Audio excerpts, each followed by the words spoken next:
Emma was turning 9. 9 years old. The age where you're still young enough to think your parents have everything figured out, but old enough to start realizing they don't. She wanted a princess-themed party, which meant my ex-wife and I had spent the better part of Saturday afternoon hanging pink streamers from every available surface and trying to convince 12 9-year-old girls that this was somehow the most magical experience of their lives. It was working, mostly. There was cake. There was pizza. There were kids running around the backyard like they'd been mainlining sugar directly into their veins. Everything was chaos and screaming and the kind of joy that only exists at children's parties. My mother arrived around 2 o'clock, which was her standard move, show up after the heavy lifting was done but early enough to be included in the cake portion. She was carrying a present wrapped in paper that looked like someone had attacked it with a stapler. Her energy was the specific kind of manic that usually meant she was about to do something my therapist would have told me to prepare for. "There's my princess," she said, swooping down on Emma with the kind of intensity that made my 7-year-old step back slightly. She hugged my daughter like she was collecting her for a hostage situation, then immediately started looking around the party like she was assessing the room for entertainment opportunities. My ex-wife, Sarah, caught my eye across the deck. We'd been divorced for 3 years, but we had that specific kind of co-parenting language where a single glance could communicate. "Your mother is about to do something." I was right. About 20 minutes into the party, my mother clapped her hands together loudly, the way adults do when they want children to stop having fun and pay attention to them instead. "Everyone," she announced, her voice cutting through the chaos like a knife through birthday cake. "I have an announcement." The kids stopped running. Adults froze mid-conversation. There's something about the specific tone someone uses when they're about to say something that matters, and my mother had nailed it perfectly. "I wanted to say something in front of all of you," she continued, looking directly at me. "Because this is a family matter and I believe in honesty. Even hard honesty." I felt Sarah's hand land on my arm. A warning. A comfort. A buckle up. In physical form. "Your Uncle David's sister, my daughter Lisa," my mother said, gesturing vaguely at people who weren't present, "is in some financial difficulties. She's made some mistakes. But she's family, and family helps each other." I already knew where this was going. So I've decided that I'm going to use Emma's college savings to help her get out of debt. It's the right thing to do. Your cousin needs help more than she needs college prep. There was a silence that felt like the entire universe had paused to watch how I was going to react. Sarah's hand got tighter on my arm. One of the other parents was looking at their phone, probably wondering if they should leave. The kids were confused. They'd been 9 and younger, and their brains couldn't process that an adult had just announced they were stealing from a child in front of witnesses. I set down my beer. "You mean?" I said calmly, my voice cutting through the silence like it was a specific kind of weapon. "The account I closed last month?" My mother's face did something complicated. It went from confident to confused to defensive in about 2 seconds. "What?" she said. "The college savings account," I repeated, still calm, still quiet enough that only the nearby adults could hear. "For Emma. The one I closed. Last month. When I transferred all the funds to her trust account at the brokerage firm. The one with my name and hers on it, not your name." My mother's expression changed. Her confidence started cracking like thin ice. "I don't," she started. "You don't have access to it," I finished. "Because you were never supposed to have access to it. It's Emma's account. Set up by me. Managed by me. Closed from your access approximately 30 days ago when I realized you'd been dropping hints about restructuring family finances. You can't just..." My mother started. "Already did," I said. "So I'm not sure which account you were planning to raid, but it wasn't that one." My mother pulled out her phone. I watched her navigate to her banking app, watched her search for the account number she'd apparently memorized, watched her realize that I was telling the truth. "What did you do?" she demanded, her voice getting louder now. "My job as a parent," I said. "Which includes protecting my daughter's future from people who think they have the right to make decisions about her money. That's her education," my mother said, her voice rising like it was a volume dial someone was actively turning up. "That's her future. That's..." That's my daughter, I said, my voice staying exactly the same level. And I make decisions about her future. Not you. Not because I don't trust you with money, though we can certainly talk about that, but because she's my child, and I'm her father, and that's literally my job. My mother started yelling. Actually yelling. Not raised voice. Not talking firmly. Yelling. The kind of yelling that echoes across a backyard full of 9-year-old girls and their parents. You're being selfish. She screamed. Your sister needs help and you're being selfish. This is about you wanting to control everything. This is about you being ungrateful for all the help I've given you. I watched Emma's face go white. I watched the other children stop playing and start staring. I watched Sarah stand up, ready to intervene if this escalated. And I stayed calm. I think this conversation needs to happen somewhere else, I said, gesturing to the children who were now watching their grandmother have a complete breakdown at their party. I'm not leaving, my mother said. I came to celebrate my granddaughter and to be honest with this family about what's happening with your sister. That's not wrong. That's not. You're right, I said. You came for those things. But you also came with an expectation that you could announce a financial decision about my daughter in front of her friends, and I would just agree because you're the adult in the room. And that expectation is the problem. My mother opened her mouth to respond, then closed it. Then opened it again. She did that 3 times, like a fish desperately trying to process oxygen from dry land. You're making a scene, she said finally, her voice quieter now but also angrier, which was somehow worse. No, I said. You made a scene. I'm just standing here. I'm just being honest about a decision I made months ago to protect my daughter's future from being sacrificed to someone else's bad financial choices. Your sister made one mistake, my mother said. Your daughter made one mistake, I corrected. My daughter didn't make any mistakes. And her college savings shouldn't be the price of her aunt's learning experience. My mother left about 10 minutes later. She didn't say goodbye. She just walked to her car, got in, and drove away while still on the phone, probably calling my sister to explain why the plan had failed. Sarah took Emma inside to get her away from the aftermath. The other parents slowly started ushering their kids back into party mode, though the energy was definitely different. The magical bubble had been popped. The illusion that adults had everything figured out had been shattered in front of a bunch of 9-year-olds. I stood on the deck, finishing my beer, and tried to process what had just happened. My mother had, in front of witnesses, tried to take my daughter's college savings and redirect it to my sister's debt. And when she'd realized she couldn't do that because I'd already protected the account, she'd yelled at me for being selfish. The reversal was so complete it was almost dizzying. That evening, after the party was over and the kids were in bed, Sarah and I sat on the back porch with wine instead of beer. You knew she was going to do that, Sarah said. It wasn't a question. I suspected, I said. She's been making comments for the past 6 months. About how Lisa needs help. About how family should sacrifice for family. About how Emma has her whole life ahead of her but Lisa only has this moment. So you set a trap, Sarah said. I protected my daughter, I said. If you want to call that a trap, sure. I'm not criticizing, Sarah said. I'm just observing that you saw this coming and you prepared for it. Of course I prepared for it, I said. This is my mother. I know how she thinks. I know she loves my sister more than she respects my autonomy as a parent. I know that given the opportunity, she would absolutely raid my daughter's college fund to solve someone else's problem. The question is, Sarah said carefully, what happens now? That was the real question, wasn't it? My mother had just publicly tried to steal from my daughter. She'd yelled at me in front of witnesses for not letting her do it. And she was probably, right now, trying to figure out how to convince me that I'd been wrong. My phone buzzed. A text from my mother. We need to talk about this. You can't just unilaterally decide about family finances. I didn't respond. Another text. Your sister is suffering. How can you be so cruel? Another. Emma needs to know that family takes care of each other. Another. I'm calling Dad. You're being unreasonable.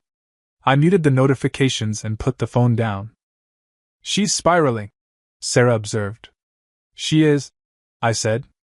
And I don't have any responsibility to unspiral her. Even though she's your mother? Especially because she's my mother, I said. Because if I let her dictate how I manage my daughter's money based on guilt or obligation, then I'm teaching Emma that other people's needs come before her own security. And I'm teaching her that manipulation is an acceptable way to solve problems. Sarah nodded slowly. You've thought about this a lot, she said. I have, I said.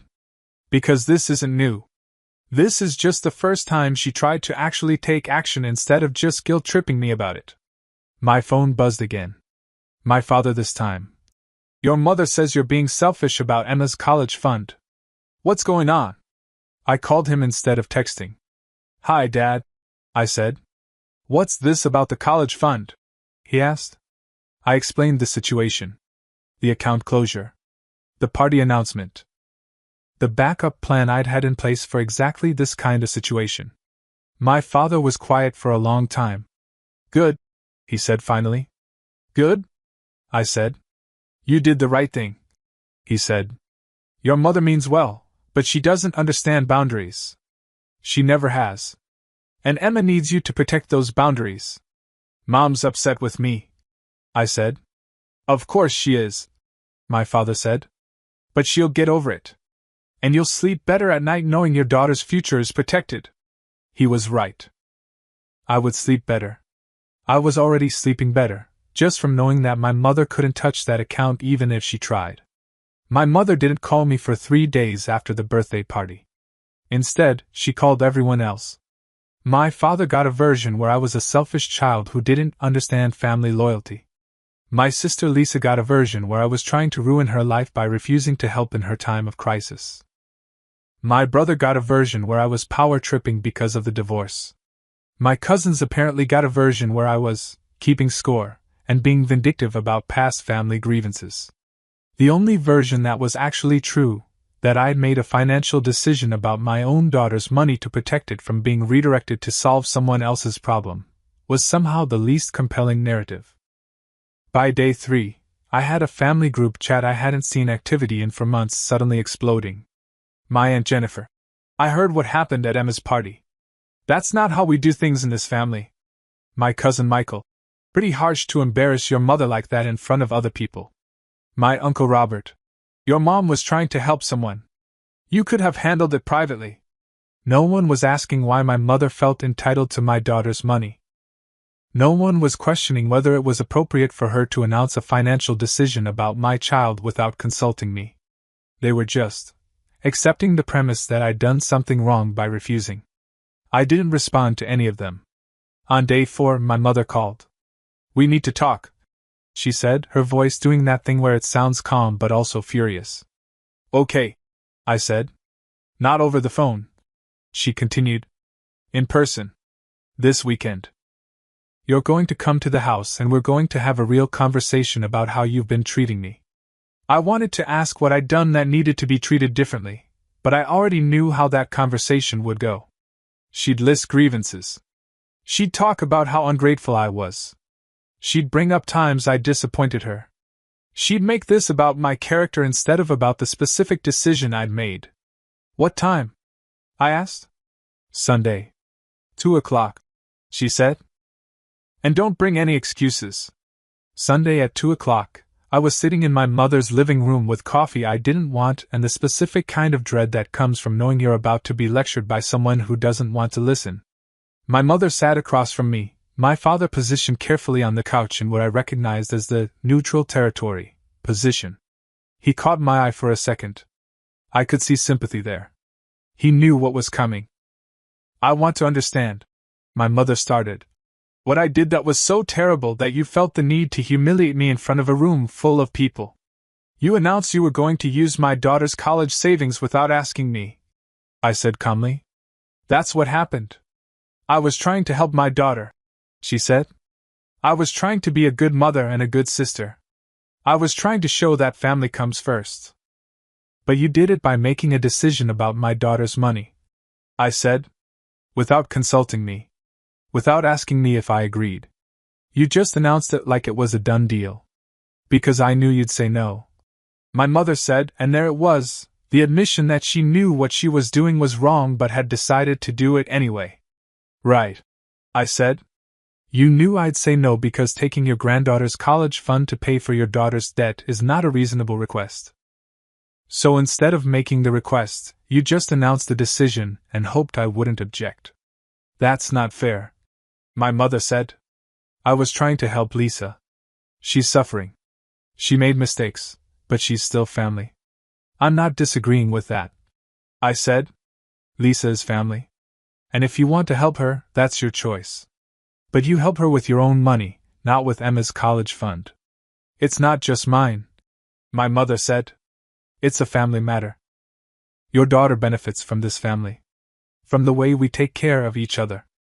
And she will, I said. I take care of her. But that doesn't mean she owes her college fund to people who made bad financial decisions. My mother stood up. You're heartless, she said. You've always been heartless. Even as a child, you never understood the importance of family sacrifice. I understand it fine, I said, staying seated. I understand that sacrifice shouldn't come from a 9-year-old's college fund. I understand that Lisa is an adult and her financial problems are not Emma's responsibility. Your sister is drowning in debt, my mother said, her voice getting louder. Drowning. And you won't even help. I will help, I said. I can give you money. I can help her work through a budget. I can connect her with a financial advisor. But what I won't do is let you raid my daughter's future to solve an adult's financial crisis. That's not helping, my mother said. That's being sanctimonious. No, I said. That's being a parent. That's protecting my child's interests instead of sacrificing them to make someone else's life easier. My father cleared his throat. I think what your mother is struggling with, he said carefully, is that you made this decision unilaterally, without discussing it with anyone. I discussed it with my therapist, I said. I discussed it with Sarah. I discussed it with myself. I closed the account that was in my name, with my money that I'd contributed, for my daughter's benefit. What discussion did I need to have with my mother? You could have come to us, my mother said. You could have asked. You could have trusted us to make the right decision. Based on what? I asked. Based on the fact that you tried to make a major financial decision about my daughter without consulting me? That doesn't seem like evidence that I should be trusting you with her money. My mother sat back down. I don't know who you've become, she said quietly. I don't recognize you anymore. I've become someone who protects his daughter, I said. I've become someone who sets boundaries. I've become someone who doesn't let guilt dictate his parenting decisions. Maybe you don't recognize that person. But that person is a better father than I was before. We sat in silence for a while. Lisa called me, my mother said finally. She was humiliated. She found out what you did by hearing it from her friends who were at the party. I'm sorry she was humiliated, I said, and I meant it. But that's not my responsibility to manage. What's my responsibility is protecting my daughter and making sound financial decisions about her future. Even if it costs you your relationship with your mother? My mother asked. That was the threat, wasn't it? If you don't do what I want, I'll make you choose between being a good parent and having a mother. If you're saying I have to choose between protecting Emma and keeping your approval, I said, then I'm choosing Emma. Every time. Without question. For the rest of my life. My mother's face crumpled a little. That's not what I'm saying, she said, but it was. It absolutely was. Yes, it is, I said gently. And I understand why. You feel like I betrayed you. You feel like I prioritized my daughter over you, which is true. I did. I will. I will always prioritize my daughter over your feelings. That's selfish, my mother said. Maybe, I said. But it's also good parenting. And I'm okay with you thinking I'm selfish if it means Emma grows up knowing her father protected her when he needed to. I left my parents' house an hour later. My mother didn't hug me goodbye. She didn't say she loved me. She just said, I hope you know what you're doing, in a voice that suggested she hoped I didn't. My father walked me to the door. You did the right thing, he said quietly. Don't let her make you doubt that. I won't, I said. But it would be easier if she could just accept it without trying to make it my fault. She will eventually, he said. But not today. Today she's still angry that you didn't let her control the narrative. 2 weeks later, my sister Lisa called me. I almost didn't answer. Hi, she said, her voice uncertain in a way I'd never heard it before. Hi, I said. I wanted to call earlier, she said, but I was embarrassed. And angry. And I guess I was hoping Mom would convince you to change your mind. She tried. I said. I know, Lisa said. She called me like 6 times a day for a week telling me about all the reasons you were being unreasonable. And now? I asked. Now I'm calling because I've been in therapy, Lisa said. And my therapist helped me understand that Mom using my financial irresponsibility as leverage to take money from my niece is not great. For anyone. I felt something shift in my chest. I had to declare bankruptcy, Lisa continued. It was terrifying and humiliating and I hated it. But it also made me understand that my debt is my problem. Not Mom's. Not yours. Mine. I'm sorry you went through that, I said, and I meant it. I'm sorry I let Mom turn this into a family crisis, Lisa said. I should have told her no. I should have said I got myself into this, I'll get myself out. But it was easier to let her be angry at you than to be responsible for myself. You're being responsible now, I said. That's what matters. Can Emma still come to my birthday next month? Lisa asked. Or am I on the permanent shit list? I laughed. Actually laughed. Emma can come, I said. But you're still a little bit on the shit list. Fair, Lisa said. I'll work my way off it. My mother's still angry with me, by the way. It's been 6 months and she's still angry. She still brings up the birthday party like it was a personal betrayal. She still talks about how I handled it wrong, and how I should have come to her privately. But she doesn't try to take Emma's money anymore. She doesn't announce plans to raid her college fund. She's learned, through bitter experience, that there are some boundaries I won't cross. Emma still loves her grandmother. Still goes to her house on Saturdays. Still calls her to talk about school and books and the stuff that matters to 9-year-olds. But she also knows, on some level, that her grandmother tried to take something that was hers. And that her father stopped it. That's the real lesson, I think. Not that family is important. Not that boundaries are important. But that sometimes doing the right thing costs you something. And doing it anyway, even when it's hard, is what actually matters. 3 months after the family meeting, my mother showed up at Emma's school. Not to pick her up. Not for any legitimate reason. She just appeared in the parking lot while I was there, waiting for Emma to come out. We need to talk, she said through the car window. Okay, I said, rolling it down. But not here. Not at Emma's school. Then when? She demanded. You avoid my calls. You avoid my messages. You won't come to family dinners. Because every time I do, the conversation turns into you trying to convince me I was wrong about the college fund, I said. Because you were wrong, she said flatly. You made a unilateral decision about family finances and you won't even apologize. It wasn't a family decision, I said. It was my decision about my daughter's money. Those are different things. You know what your problem is, my mother said, her voice getting sharp. You think you're so smart. You think you're so right. But you're just isolated and angry and you're punishing this family for not supporting your delusions. My delusions got a $3 million book deal and made the New York Times bestseller list, I said flatly. Wait, that was the other guy. That's the divorced author guy from the book tour. Not me. I'm the guy protecting his daughter's college fund. I think that's working out pretty well. This isn't about your success, my mother said. This is about the fact that you've become someone cold and distant. You've become someone who doesn't value family. I value family, I said. I just don't value being manipulated by family. Those are different things. Emma came out of school then. She saw my mother's car and her whole body tensed. "Hi, Grandma," she said, getting into the passenger seat with the kind of wariness a 9-year-old shouldn't have to develop. "Hi, sweetheart," my mother said, her voice immediately shifting to honey sweet. "I was just talking to your father about some things."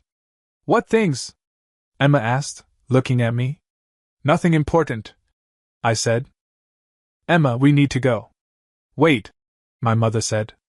"Emma, I want you to know that I love you very much. And I want you to know that your father and I disagreed about something, but that doesn't mean your grandmother doesn't care about you." "Mom," I said, my voice a warning. "I'm talking to my granddaughter," she snapped. "Emma, sometimes adults make choices that are hurtful. And your father made a choice that hurt me. But I want you to know that I'm trying to understand why he thinks he was right." "He was right," Emma said, "and I've never been more proud of a 9-year-old in my life. He's my dad. That money was for me. He gets to decide about my money." My mother's face went cold. "Out," I said, starting the car. "We're done here." That night, I called a family meeting. Not a real one, just everyone on a Zoom call. My father. My mother. My sister. My brother. "I'm calling this to set some boundaries," I said. "And I'm doing it in front of all of you so there's no confusion about what I mean." "This is ridiculous," my mother started. "Let me finish," I said. "I've tried being reasonable. I've tried explaining my decisions. I've tried having conversations about why I did what I did. But none of that's working because you all keep expecting me to change my mind." "We don't expect you to change your mind," my father said. "We just think. You showed up at my daughter's school," I said, looking directly at my mother. "You tried to use Emma as a mediator in our conflict. You told her that I hurt you by protecting her own money. That crosses a line." My mother started to object. "I'm not finished," I continued. "Here's what's going to happen. First, you're going to stop bringing this up. The birthday party happened. The decision was made. We move forward from here. Second, you're going to stop trying to convince me I was wrong. I wasn't. I'm not. I won't. Third, you're going to stop treating my relationship with Emma like it's something you can leverage. I would never." My mother started. "You literally just did," I said. "Today. At her school. So here's my boundary. If you involve Emma in this conflict again, I'm going to take a break from having you in our lives. Not forever. But long enough that everyone remembers that my daughter is not a negotiating tool. You can't threaten me with my granddaughter," my mother said. "I'm not threatening you," I said. "I'm telling you what the consequence is if you keep crossing this line. That's not a threat. That's a boundary." Lisa, surprisingly, spoke up. "I think Dad's right," she said. "Mom, you need to let this go. You made a choice about Emma's money without asking Dad.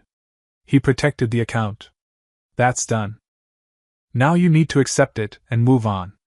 I'm not taking parenting advice from someone who declared bankruptcy." My mother snapped. "Good," Lisa said. "Because I'm not giving it. I'm just observing that you're making everything worse by not accepting a decision that's already made." My brother stayed quiet. My father nodded slowly. "I support the boundaries," my father said. "And if you keep pushing, I'll be backing your son up on taking space." My mother looked around the Zoom like she couldn't believe she was being ganged up on. "Fine," she said finally. "Fine. I'll stop bringing it up. But I don't accept that you were right about any of this." "You don't have to accept it," I said. "You just have to stop trying to change it." The next 3 months were quiet. My mother didn't call. She didn't text. She just wasn't there. Emma asked about her a few times. I told her that Grandma was taking some time to think about things. Then, around month 4, my mother called. "I want to see Emma," she said. "Okay," I said. "When?" "This Saturday. Just the two of us. I want to take her to lunch." "I'm going to need to ask Emma if she wants to go," I said. "Why wouldn't she want to?" my mother asked. "Because you tried to use her as a mediator in our conflict," I said. "So she might be uncomfortable." We're going to let her choose. When I asked Emma if she wanted to go to lunch with her grandmother, she was hesitant. Is Grandma mad at me? She asked. No, I said. But Grandma and I had a disagreement, and Grandma said some things that weren't very nice. I think she wants to talk to you about it. Does she want to apologize? Emma asked. I think so, I said. But I'm not sure. That's why I want you to choose if you want to go. Emma thought about it for a long time. I'll go, she said finally. But I want you to know that if she tries to make me feel bad about what you did, I'm going to tell her she's being weird. I laughed. That seems fair. I picked Emma up from lunch an hour and a half later. She climbed into the car and I asked, How was it? Weird, she said. Grandma apologized. She said she was sorry for trying to take my college money. She said she was scared about Aunt Lisa and she wasn't thinking clearly. How did that feel? I asked. Better, Emma said. She also gave me a new book. And she said she wanted me to know that she loves me, even when she and Dad disagree about things. I felt something settle in my chest. That was nice of her, I said. She also said something weird. Emma continued. She said that you were right. That you're a good father for protecting me. She said that? I asked, trying to keep my voice neutral. She said she didn't like admitting it, Emma said, but that she's been thinking about what I said. About how the money was for me and you get to decide about my money. She said that made sense. I reached over and squeezed Emma's hand. I'm proud of you, I said, for standing up for yourself. I learned it from you, Emma said simply. That night, my mother called me. I owe you an apology, she said without preamble. Okay, I said, not sure where this was going. I was wrong, she continued. Not about wanting to help Lisa. I stand by that. But about trying to make it your problem. About trying to take from Emma. About involving her in our conflict. I was wrong about all of that. Thank you for saying that, I said. I'm also wrong about something else, she said. I've been angry at you for being independent and strong and unwilling to let people manipulate you. But those aren't bad things. Those are things I should be proud of. Things I raised you to be, whether I realized it or not. I didn't say anything. I just listened. I'm sorry, she said again. Not because I'm trying to fix things quickly, but because I actually understand now what you were doing. You were being the parent you needed to be. And I was being the mother who didn't know how to respect that. I accept your apology, I said. I'd like to do better, she said. Going forward. I'd like to try. I'd like that too, I said. We hung up after that. Not with everything resolved, but with something like understanding. Emma's 10th birthday came around, and this time my mother called to ask what she could contribute instead of just announcing what she was taking. I'd like to help with the party, she said. If that's okay with you. That's okay, I said. What did you have in mind? Whatever you think is appropriate, she said. I don't want to overstep. That phrase, I don't want to overstep, was maybe the most growth I'd ever heard from my mother. She brought a cake. Not the main cake, but a dessert she'd made herself. She showed up an hour before the party started and asked if I needed help with anything. She stayed during the party and played games with the kids instead of trying to be the center of attention. When it was time to leave, she hugged Emma and told her she'd see her next week for their standing lunch date. There was no drama. No manipulation. No announcements about financial decisions. Just a grandmother being a grandmother. My sister Lisa was there too. She'd been sober for 14 months. She was working as a financial counselor, helping other people avoid the mistakes she'd made.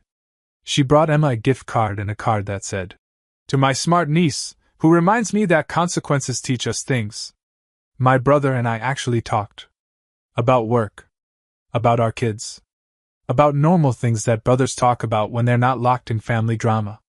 My father pulled me aside at one point. "I'm proud of you," he said. "For sticking to your boundaries. For not letting guilt change your mind. That takes strength. I learned it from you," I said. He smiled. I'm not sure I deserve credit for that. But I'll take it. The college fund is still there, growing quietly. Emma knows about it now. Knows that her father protected it when someone tried to take it. Knows that sometimes loving your family means saying no to them. That's maybe the most important thing she's learned. Not that family is always right. But that protecting yourself and the people you love isn't selfish, it's necessary. My mother and I still have our differences. She still thinks I should be more forgiving about things. I still think she should be more respectful of boundaries. But we've found a middle ground where we both get to be right about some things and wrong about others. That's what family is, I think. Not perfect harmony. Not unconditional approval.